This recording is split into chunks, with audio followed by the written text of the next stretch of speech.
today, it's wonderful to see so many food innovators together under one roof. In fact, walking in, I was thinking whether I'm entering a conference or is it the world's most delicious buffet. But then I remembered that today my job is not to eat, but to deliver some food for thought. So with that, we'll talk about today about the shopper trends that's ever-changing, and something that each of us, as manufacturers, brand owners, regulators, should understand and know about, so that it helps the brands grow.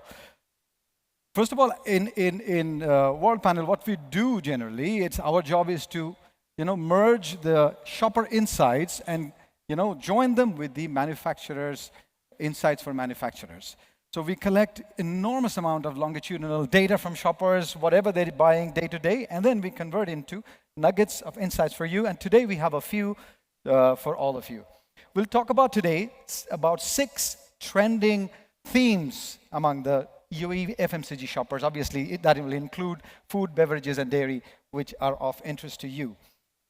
The number one thing that we are talking about today is the UAE FMCG market is experiencing a significant growth.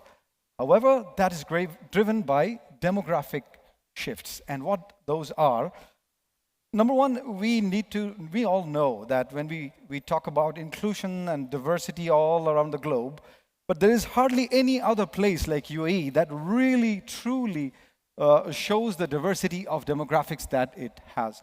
We have here Emiratis, we have expat Arabs, expat Asians, South Asians, Westerners, a huge mix and match of households that we have here that you cater to.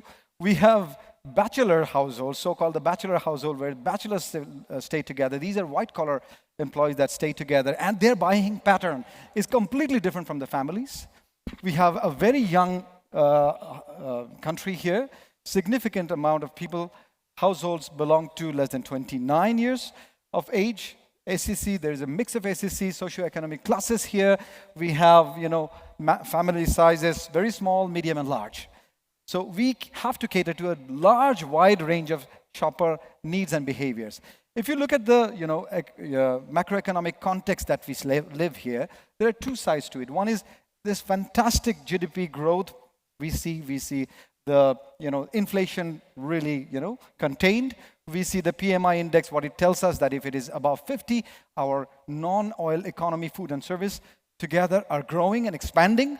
So for you to operate in this context is fantastic. But on the challenging side, we know that in UAE, not as much as probably the European markets, we still have some cost of living crisis that we see. So shoppers are getting more and more conscious about their wallet, to open up the wallet. So we have to understand what are the trends that they're following right now to shop. So overall, look at the UAE FMCG market and you'll see that the volume of spend, overall volume, not spend, overall volume that they purchase has grown by 3.4% vis-a-vis last year, which is a very fantastic phenomenon for all of us. We should also know that close to 60% of all brands have enjoyed volume growth last year. So when this happened, it begs the question, where is the growth coming from? If you look at the growth, on the left-hand side, we have the volume, which is the overall market FMCG volume, and we can see food, beverages, and dairy all grew significantly from last year. But if you look at volume per buyer, which is nothing but what individual households are buying, that remains steady. So the growth that we are enjoying in the market is from the context of population influx into the country. So that is definitely the growth that is coming from the demographic influx. So which also means that it's completely necessary for us to understand who these new shoppers are. How can we reach them? What offers can we give them? What are their specific shopping behavior? So that before other brands grabs them, we can grab them in our portfolio. So that's critical to understand that the demographic landscape is changing and you have to be on top of it. Number 2 is the shoppers. The number one behavior change that we see among the shoppers, we saw that it's a beautiful context. However, there is a cost of living going up that is making the shopper sensitive about their wallet. Number one thing that they're doing, the shoppers, if you look at these 3 lines that we want to show you, first the purple line. The purple line below if you see, it has gone below the index, which means this purple line is volume per trip or the basket side. Each time I go for shopping, I am not buying as much as I was buying before. The longitudinal data starts from 2023 till now. So the purple line shows that they are buying less per trip. So the behavior is changing. But also on the flip side of it, if you look at the green line, which is frequency of shopping, that has significantly gone up vis-a-vis 23. So what shoppers are essentially doing is they're trying to control their shopping behavior by going more frequently to the shop floors and controlling whatever they're buying per trip. So this is a critical behavioral shift that we see. Obviously, this will differ by category, differ by brand, but you have to really understand that it is not status quo anymore. Shoppers are seeking different behavioral paths. Secondly, this shows overall volume increase, pack size increase, and how many packs they buy per trip. If you look at this, especially pertaining to food, beverages, and dairy, we see that shoppers are buying smaller packs or they're buying fewer packs per trip. So this has definitely functional importance for you to understand how we do our bundling, what should we do about our pack size formatting, and where are our shoppers buying, and in which channels are they picking up different SKUs, different product sizes, and align our portfolio strategy to that. On top of it, if we see just an example to showcase some food sectors, that all these complications or changes doesn't necessarily mean that all the categories are stagnant. Not at all. If you take a look at the example here, we have put an example of the snacks category. Most of the snacks category has increased in terms of penetration, which is how many households buy them. If you look at the things like even gum, croissant, frozen candy, chocolates, they have all grown in terms of how many households buy them. So this is definitely important understanding for you to take, that if you want to grow in a particular category and a brand, first thing you have to do is to increase the how many shoppers household buy you. Number 3. This is pertinent and this is important, that UAE shoppers are at the forefront of e-commerce, online shopping. If you look at the global numbers here, you see that according to our numbers, we see that the number 1 country that do online shopping is South Korea, where 90% of the household buy online shopping regularly. And UAE is not far away. It's probably number 5 or number 6 country in the world. So this holds great opportunity for all of you to engage with them, to transact with them in an online space. But for this, you have to have a real specific online strategy, e-commerce strategy. Because e-commerce is all about shopper data, right? Understanding the shopper, who they are, how frequently do they go, when do they go, what size of products do they buy online versus offline. Can I premiumize in online? Can I really sell premium products online? I'll give a little bit of a hint on that. So that's number 1. Number 2, if you look at specifically the UAE numbers and the trends, shopper trends, we see that in just last 1 year, e-commerce volume contribution has grown and reached almost 7% of the overall volume. So 7% of all the FMCG food, beverages, and dairy that people are buying, 7% are coming from e-commerce. And also on top of it, around 50%, half of the population, 44% of the population do online shopping. And if you look at the red bar, which is how frequently do they buy, you'll see that just in 1 year, from 12, it has reached to 16.3, which means every household on an average, those who are engaged in e-commerce, they buy more than once, almost 1.5 times food, beverages, and dairy from online. This is clear that the growth lies in this channel, and you have to have a specific strategy for this. And the more encouraging thing is that online is a place where a lot of food and beverages, the top categories that are sold online, are in fact from your domains, like bottled water, jams, marmalade, breakfast, cereal, salad, not toilet cleaners and multiple cleaners, but processed cheese and traditional cheese. So this is very encouraging that when e-commerce started a few years back, when we were observing the data, the main categories were non-food. But it has shifted. The dynamic has shifted with the advance of Q-commerce, quick commerce. I order now, I get it in 15 to 20 minutes. These are all changing. And e-commerce, remember, is all about convenience. I say this more because when we look at the average price they pay online versus offline, on an average, they're paying more online than offline. So what Shopper is trying to do is they're trying to capture the convenience. I sit here, she can open her mobile and click and get multiple categories without spending her time outside. So UAE, we all know that consumers are time poor and they need convenience. So online is a space, not only for growth, but also for two reasons it's very important. Number one, it's for convenience, not for price.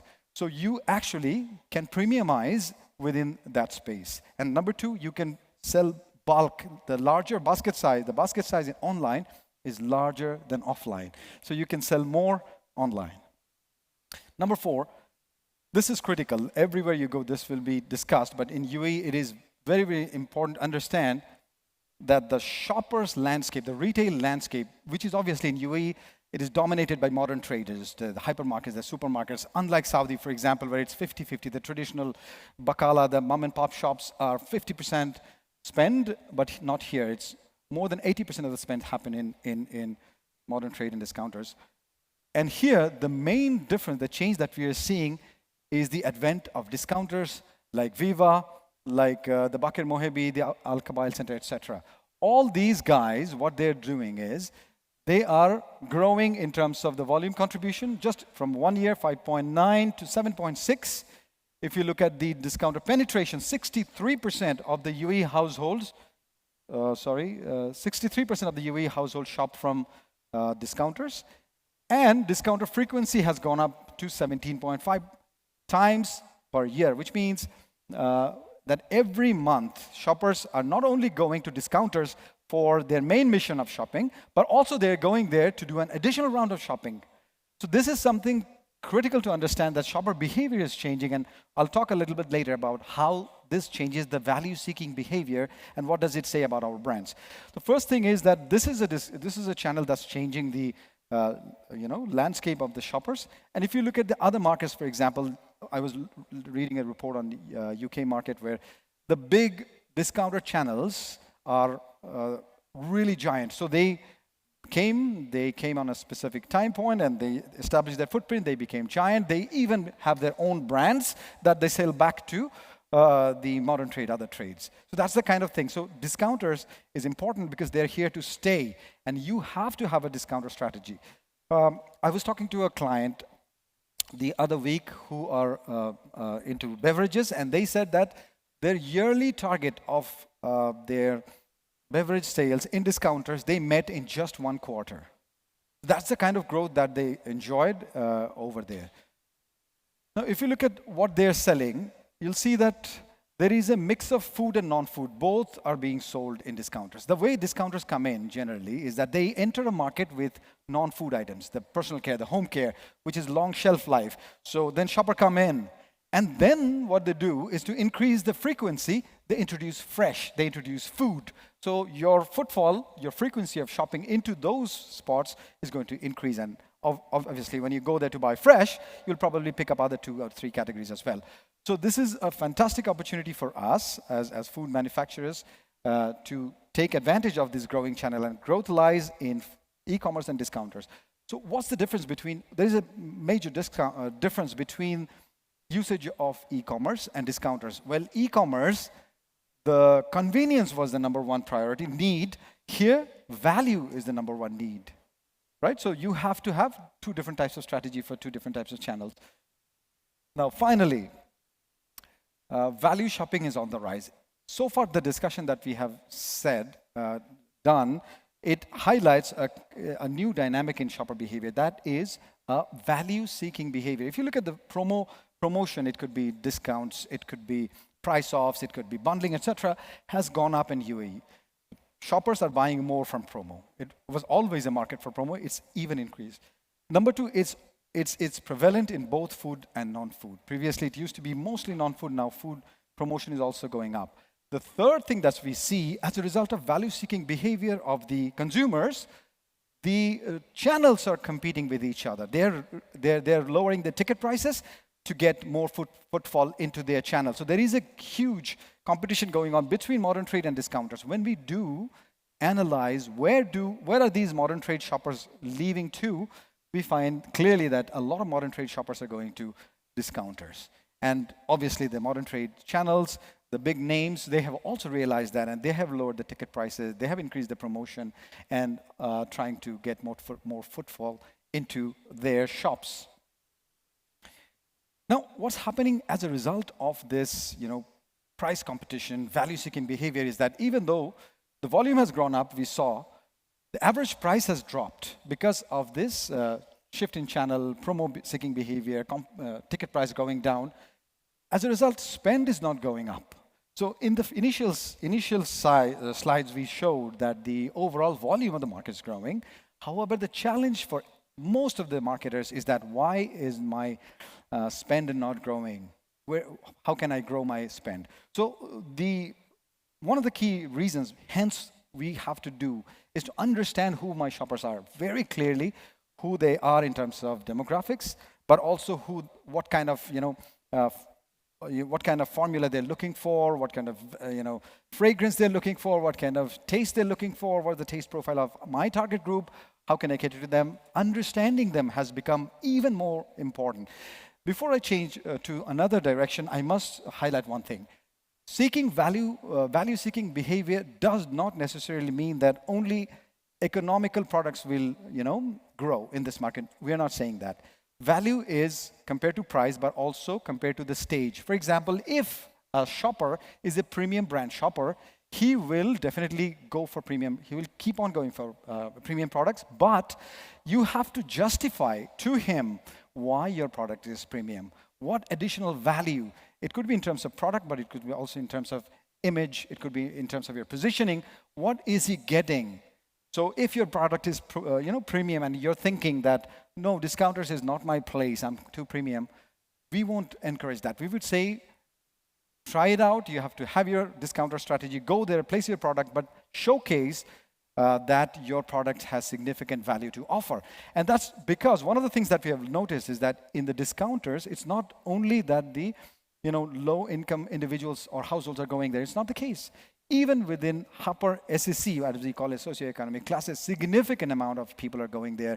The expat Arabs, Emiratis, everybody is visiting there. And this has been a norm. This is a smart shopper phenomenon. It's not only value or cheap price seeker, they're smart shopper.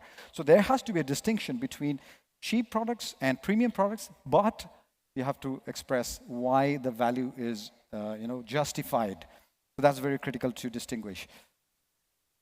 Finally, attracting new consumers is the way to success. Now, in the environment that I said, a lot of complex dynamic change that's happening, how can we grow, right? That's the basic fundamental question. And if you want to understand that, you have to look at the biggest brand in the market in UAE. These are the largest brands, and they have been there for a long time, and they keep on, being there with their growth in their volume and connection with the shoppers.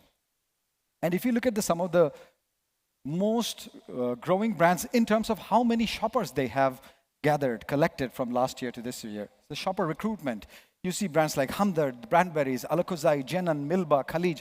All these brands in this environment have successfully, garnered new shoppers, attracted new shoppers into their fold, and because of that, they have grown. So number one, trick in the basket is that knowing that growth lies with brands. The growing brands' growth lies with acquiring new shoppers from the market. So initially, we saw that the macro context is feeding with new shoppers, and the brands that grew the fastest actually managed to successfully convert those new shoppers into their fold. Because remember that shoppers are not really loyal. They're not loyal to the channels. For example, if you look at the channels, we know that these are the biggest names in the retail space. In terms of penetration, you look at more than 70% go to Carrefour, Lulu. A lot of people go to Al Madina, Nesto, etc. But if you believe that if I place my product into the top 3 retailers, my distribution strategy is done. Not so, because if you look at the shopper loyalty value, very few individual channels claim only a fraction of the shopper's wallet. So you have to have a wider distribution to most of the channels to ensure that your growth continues. If you're not present in some of them, you have to ensure that you have relationship with them, you build new relationship with them, and you place your product so that you can attract new shoppers. Know that shoppers in UAE are very diverse in the way they shop. If you look at the Emiratis, for example, this is what this is showing is how frequently do they shop and how much do they spend per trip. If you look at the frequency of it, an Emirati shopper goes to shop 50% less than the country average. So they don't go as much, but they spend 2.5 times as the country average. If you, on the other hand, so expat Arabs are there, Southeast Asians. So you really need to pinpoint who your shoppers are, who is your target group. How are they shopping? How can I get them? How can I engage with them on the shop floor? Because mental and physical availability is the key, Many of the marketing myths are busted when we say that, branding obviously is important. I'm not saying important, but if you're not present in the shop floor, if you cannot get new shoppers into the fold, you don't understand how they shop, then you're going to miss out on, shopper acquisition and growth. Another interesting thing is, so that's all I wanted to say, that shoppers are not loyal. So they will, move out of your basket. Even you're the largest, marketer, largest brand in this region, in this country, you'll see a lot of shoppers, probably 50% of your shoppers are not going to buy you next year. So you have to keep on refilling that leaky bucket and get new shoppers into the fold. Otherwise, your growth won't be ensured. So these are the 6 things I want to leave you with, that the FMCG growth is led by demographic change, and you have to be on top of it because it's not status quo. You have to invest in growth. Shoppers are controlling their basket size. They're actively going less, putting less products in their basket, but going more frequently for shopping, which includes online and offline shopping. Families are growing more comfortable with online FMCG shopping, and the frequency is growing up, the volume share is growing up. So you have to really have a strategy. And remember, online shopping is all about convenience, not so much about price or value. So you can push premiumization online for sure. Then number 4 was discounters are changing the retail landscape. So this is a new channel. Don't ignore it. Have a specific strategy for it. It could be different product sourcing. It could be different packaging. It could be different, a hard negotiation with these guys. But you have to have the pie of the growth from this channel. Value shopping is on the rise. Again, shoppers are looking for value. So one of the consequences of this is that the products in the middle are going to be squeezed. Either there will be cheaper products with less value to offer, or expensive products with more value to offer. So differentiating, don't stay in the middle. If your brand is in the middle, if you look at the numbers and see your brand is in the middle, it's neither value nor expensive. Justified expensive, then you're in for a ride. So really, if you're a premium product, fantastic, but you have to justify why you're premium. And finally, attracting new consumers is key to success. This market is fantastic. UAE, the diverse market, the UAE, the macroeconomic context that's providing you is a fantastic one, but also challenging because of these things. Whenever you get new shoppers, get them into your pocket before anybody else does. Thank you.